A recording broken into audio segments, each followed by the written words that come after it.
Hi, my name is Ivana Pleic and I work as a researcher with Smart Center. I work mostly on SONAMI projects, funded projects, with a student and the industry partner.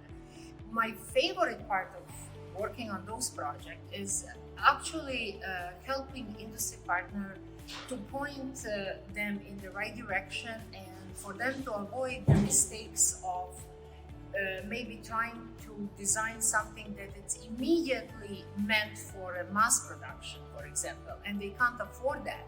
So from my vast industry experience, I try to bring idea to something that is more manageable, actually can be made in a very short time because we work term projects, so sometimes one, sometimes 2 terms, which in a grand scheme of things is really short time. It's 8 months.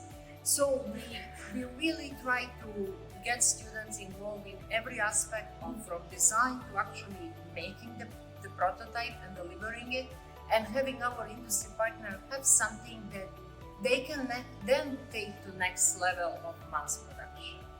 So that's I think we help them a lot with leading them towards from the prototype to the future of production of that product.